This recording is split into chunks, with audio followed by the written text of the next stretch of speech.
Well, hello, everyone. My name is Adam Pohl. I'm the Director of Membership here with the Central Maryland Chamber, joined today by Mike Cammarata, who is the chairperson of the Board of Directors and with Tide Creek Financial Group. And you might say, well, what are you guys doing? Right? What is this all about? This is our brand new Chamber podcast. And Mike, I don't know if you know, happy podcast day. It is National Podcast Day. Did you know this, Mike? I would like all to those have that said, celebrate. I would like to have said yes, Adam. Like this was all planned, but no, I had no I don't know clue. if you had it marked on your calendar or not. We thought here at the Chamber it was a perfect time to have our first conversation. And what this is all about is in engaging with our membership and also in letting many of our members tell the stories about what they provide as a business for those in our community. And Mike, we're so excited to have you on board as our first conversation. How first are you doing today? I'm doing well, Adam, and I am excited to be here, and I am honored to be the first guest on what I'm sure will be a great podcast moving forward. And our goal is every few weeks, to bring in a different member of our chamber and have a nice chat, 10, 15 minutes. You'll learn a little bit about what they do, what they bring to the table. And of course, we can talk a little bit about the chamber as well. And I guess we'll do that here out of the gate. You are, of course, the chairperson of the board, the chair of the board of directors. How important has that been for you, Mike? I know that you take a lot of pride in this organization, but how great has it been for you to lead in this way? I mean, honestly, Adam, it's been fantastic. So we were, and I say we because we work together within our firm. One of our clients referred us into the chamber. It was 5 or 6 years ago. Okay. And having someone who was already involved with the chamber bringing us in, that certainly made it easier in sort of understanding the lay of the land, the history of the chamber, the fact that it was merged, right. Or its creation was due to the merging of two previous chambers. And from the very beginning, I just felt very welcomed to the chamber community. And it was, for me, very easy to navigate all the different groups, committees, etc., in which the chamber had sort of created or organized. And I've just built so many great relationships within this chamber. And that was what really led me to taking on a more active role in volunteering on the board and now on the executive committee as well. And Mike, for your type of business, and we're going to jump into Tide Creek a little bit, I think that the regional nature of this chamber, not just Howard County and Arundel County, PG County, it's a little bit of a wider footprint, and for certain businesses like yours, that's really advantageous. Yeah, Adam, that certainly was a differentiator. When we as a firm decided that we were going to join one chamber, it was tough because, I mean, there are so many great chambers in this area, in this region.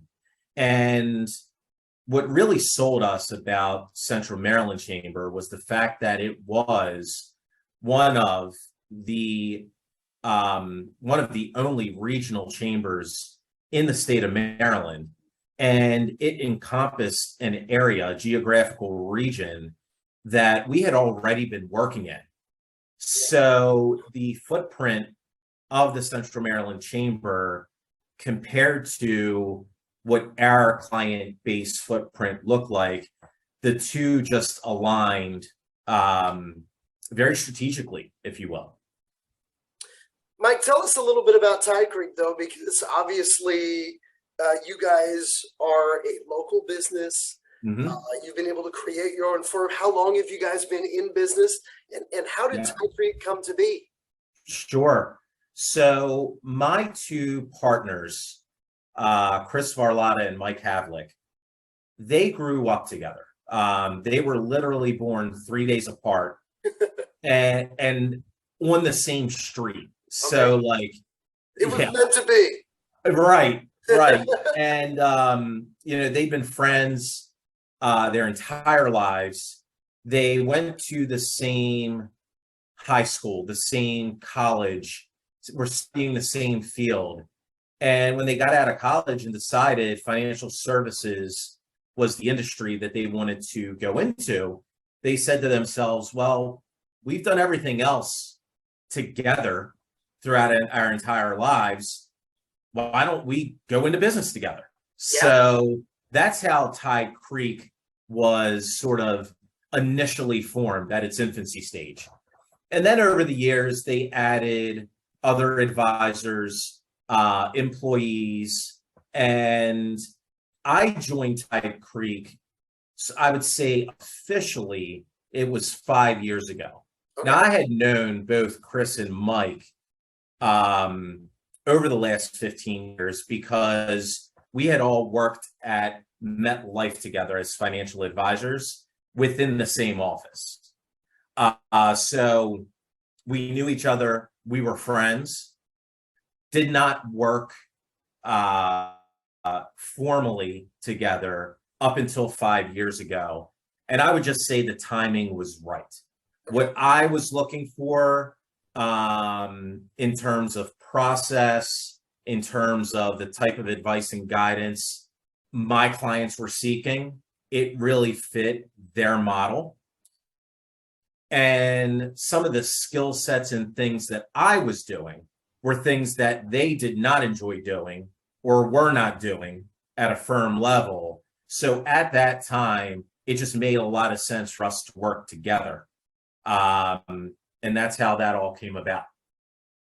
Mike, do you feel now that you have a really strong cadre of clients, this is a unique time, right? I Yes. mean, COVID was just such an enormous change to our business climate and environment, and now we're kind of, trying to leap back out of it and get back to life as we know it. And in many ways we're there, but as a market, the market is still trying to fluctuate and find that ground, right? So, Mm-hmm. so what has it been like to advise your clients, not just through the last 2 years, but in what we are doing going forward here? What in one word, it's been rewarding. Mm-hmm. And I came into the industry at a very unique time. I started my career in August of 2007. So, Right. as most of us know, We remember what happened. yes, that was literally right before the financial crisis. Right. So, having that experience and coming into the industry at that time, I would say fortunate for me, I was not managing any book of clients at the time. I'm brand new in the business. So I was working with a lot of advisors in that MetLife office, really learning the business, learning what to do, by default, also learning what not to do. Sure. And the one thing that I had seen time and time again during the financial crisis, when I was out prospecting, all people really wanted was someone to talk to.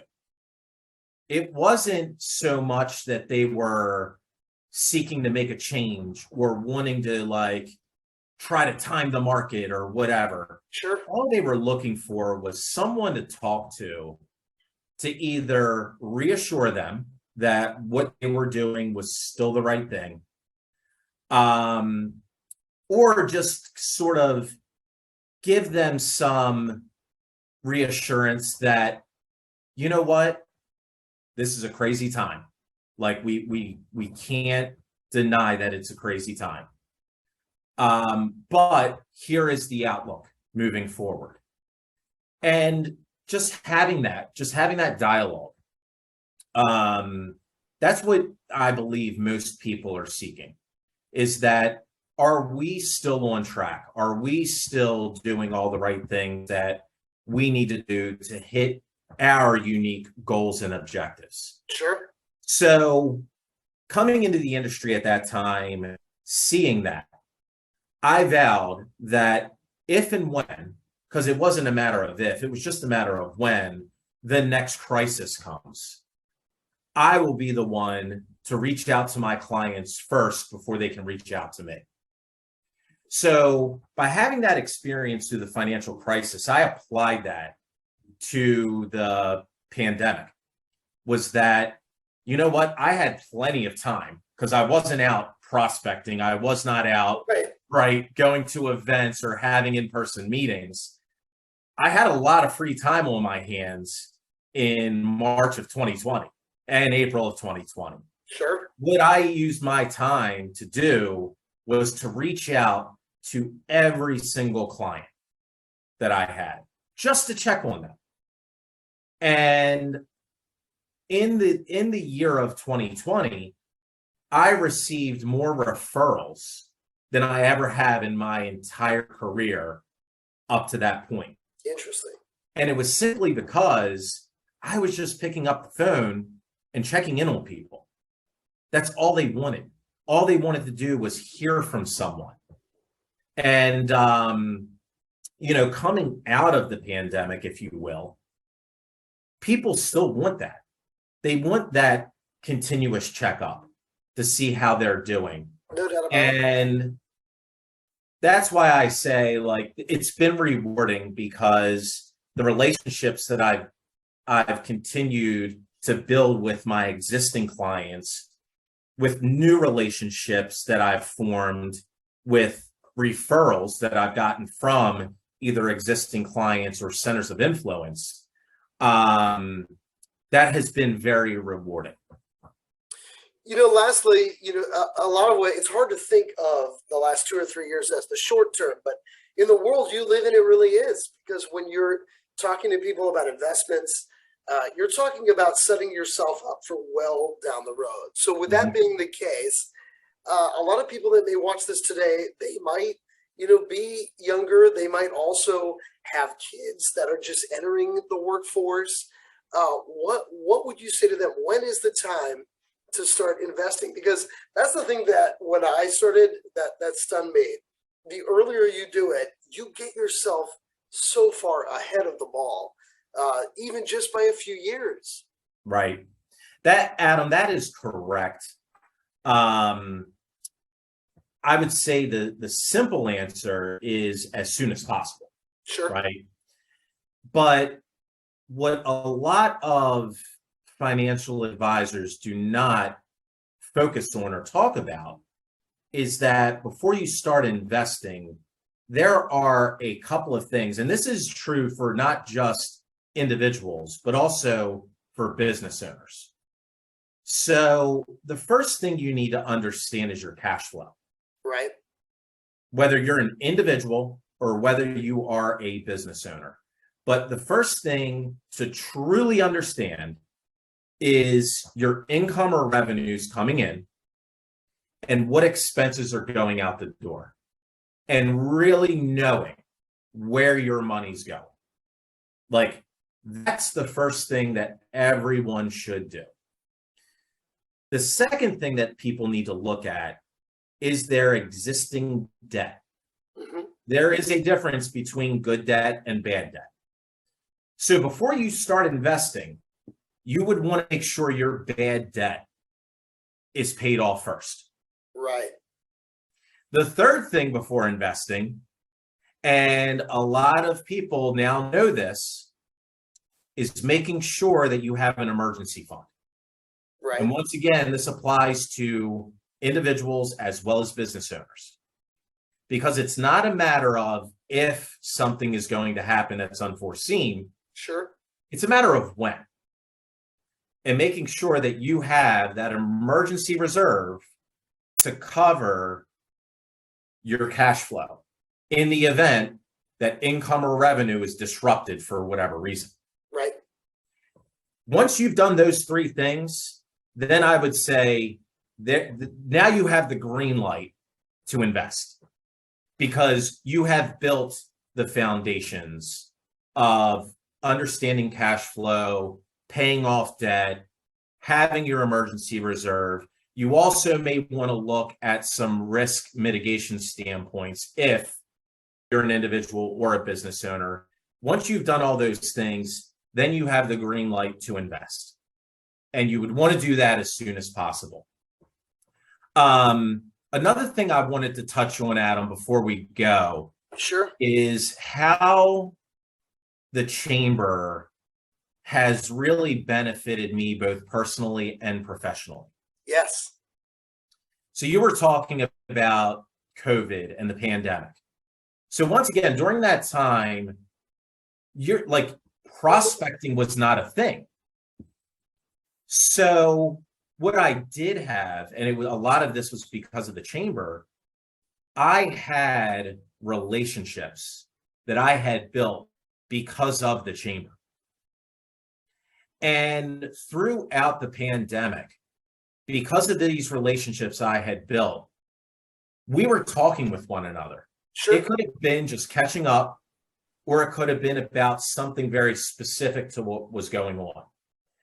But because of those relationships, I had other business leaders to lean on and say, hey, I'm coming across this pain point. What about you? Or I just had this success. Sure. Are you seeing this in your industry?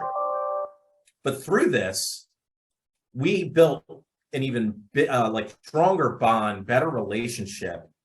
And because of that, I was able to get referrals from other members of this chamber, right, and vice versa. And I believe that is what this chamber is all about. Mm-hmm. Is supporting one another, supporting the community, working together. And once again, like, a lot of my success, I believe, is because of my involvement with the chamber. Well, Mike, that's a wonderful, wonderful way to close things out. We really appreciate it.